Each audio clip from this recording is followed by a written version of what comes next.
Hello and welcome to the League of Legends sneak peek for June 29th, where we cover the two series in the LPL and two series in the LCK for Wednesday. If you haven't watched one of these videos before, I just briefly go over the series. You can predict down below who you think will win. You'll notice that the pinned comment has a standings. I keep track. You get 1 point for getting the winner right. Bonus point if it's a 2-1 or a 2-0 correct.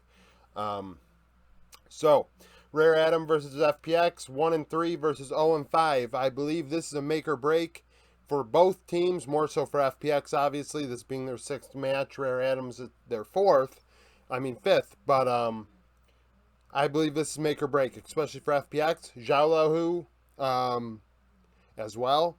FPX have been probably, personally to me, the most disappointing team this split.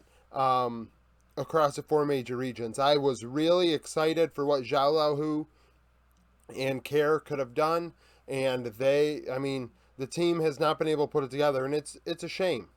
Rare Atom coming off of a loss 2-1 to Weibo, and FPX lost to Top 2-1 in their last matchup. Week 6, Day 5 was the last time they played in spring. Rare Atom won 2-0. Strive went 8-1-16. Gory was the mid laner.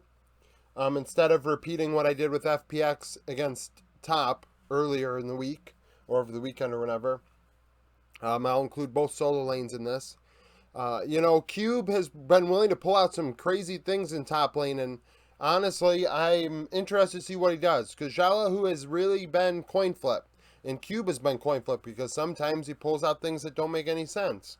It's going to be a close series. In mid lane, Strive versus Care, I think also there's a lot to be desired there. Because LWX and Bot hasn't been doing much. iBoy hasn't been doing much.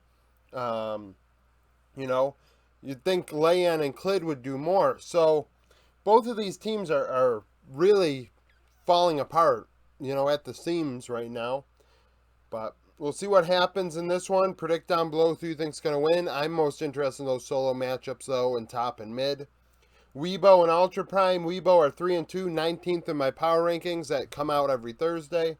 Ultra Prime 2-2. Weibo, like I said, with Rare Atom, they beat Rare Atom 2-1 in the last time they were on the Rift. Ultra Prime lost to JDG 2-1. The last time these two teams played was Week 5, Day 5. Weibo won 2-0. Wanfeng went 15-0-6 in that series. I do like Elk and I do like Wanfeng, so to myself, personally, Wanfeng versus Elk is probably something that I want to really watch, but Weibo lives and dies by the Shy. I say it every time. It's just what it is. It is what it is. And against Zoom, a top-tier top laner, that will make or break this series. If the Shy ints, they're going to lose. I say it every time. I'm going to continue to say it. It's just a matter of fact. That is what it is. LSB versus DRX. DRX 13th in my power rankings. They've definitely had a favorable schedule, and it continues with Sandbox. Sandbox are 2-2. Sandbox beat KT 2-0 in the last time they were out on the Rift. DRX beat Kwangdong Freaks 2-0. Week 7, Day 5 was the last time they played in spring. DRX winning 2-0. Deft went 15-2-12. So what I'm looking for is to see how Prince and Kale can fare against Deft and Barrel. As far as I'm concerned, in mid, Closer versus Zika is pretty close. I think that Kingen definitely has an advantage over Dove and top, and I'd say Pioshik over Krako in the jungle. But if there is a way for LSB to win, it'll be trying to win through bot. We'll see how Prince fares. I mean, Deft is obviously world class, but like I said, I think DRX right now could go to a 5-0 start without playing anybody really overly tough, aka T1, Gen G, Damwon. And, I mean, who knows where they're going to end up after that, after the first round robin. But DRX has put on quite a clinic thus far in terms of beating the teams around you to get into a good position going into playoffs.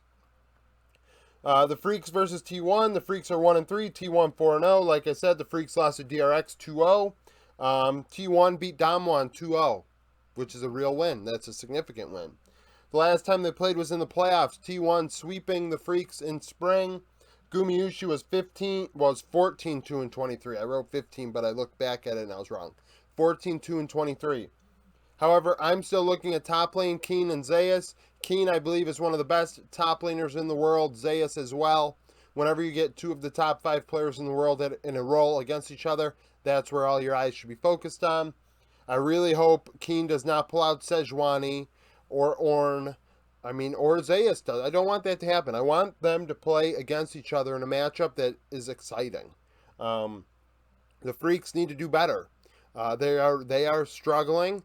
They are swapping out supports. I don't know. Didn't really look to see if Moham or Hoyt's going to start, but they have to figure it out. They really do. They are the first team in the LCK to start trying to make some changes, which is good and bad. It's a sign that you are really desperate to make moves, but also you are the team that realizes, hey, I need to make moves because your support position does stink. That is a fact. So comment down below with who you think is going to win these series. Like the video if you like it. Subscribe to the channel for daily League of Legends content.